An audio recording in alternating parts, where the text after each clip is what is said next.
Glue అంటే ఏంటి madam? IVF పేషెంట్స్లో చాలా వరకు అడిగే క్వశ్చన్, ఎంబ్రియో గ్లూ వేసారా, ఎంబ్రియో గ్లూ వేయడం మూలంగా మాకు అడ్వాంటేజెస్ ఉంటాయి అని అడుగుతూ ఉంటారు. ఈ వీడియోలో మనం అసలు ఎంబ్రియో గ్లూ అంటే ఏంటో తెలుసుకున్నాం. This is doctor Kavya, fertility expert, 49 hospital, Vizag branch.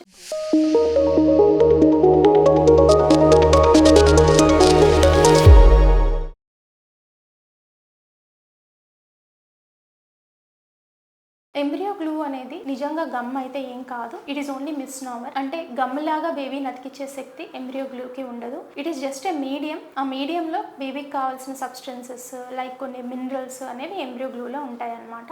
అంటే ఎంబ్రియో గ్లూ అనేది తల్లి గర్భసంచికి ఎంబ్రియోకి మధ్యలో ఇంటరాక్షన్ని ఇంక్రీజ్ చేస్తుంది. అందుకని కొన్ని కండిషన్స్లో ఎంబ్రియో గ్లూ అనేది యూస్ చేయడం జరుగుతుంది. మెయిన్గా ఎంబ్రియో గ్లూ అనేది యూస్ చేసే మల్టిపుల్ ఫెయిల్యూర్స్ ఉన్న పేషెంట్స్కి, ఎంబ్రియోస్ బాగున్నాయి అతుక్కోకున్న పేషెంట్స్కి ట్రాన్స్ఫర్ అప్పుడు ఎంబ్రియో గ్లూ యూస్ చేస్తాము. వీటికి అడ్వాంటేజెస్ ఏమైనా ఉంటాయా అంటే, కొన్ని స్టడీస్లో ఎంబ్రియోస్ గ్లూ వేయటం ద్వారా సక్సెస్ అయింది అని కొన్ని స్టడీస్ చెప్తున్నాయి. కాబట్టి ఈ పర్టికులర్ కేసెస్లో ఎంబ్రియో గ్లూ అనేది మనం విత్ ఎంబ్రియో ట్రాన్స్ఫర్ చేయడం అనేది జరుగుతుంది అనమాట. అండ్ డిసడ్వాంటేజెస్ ఏమంటే, it is an added cost the patient, excessive cost అనేది ఉంటుంది. అండ్ ఈజీగా ఎంబ్రియో ట్రాన్స్ఫర్ అనేది చేసుకోవచ్చు అనమాట విత్ ఎంబ్రియో గ్లూ. ఇవి మీరు ఎంబ్రియో గ్లూ గురించి తెలుసుకోవాల్సిన విషయాలు.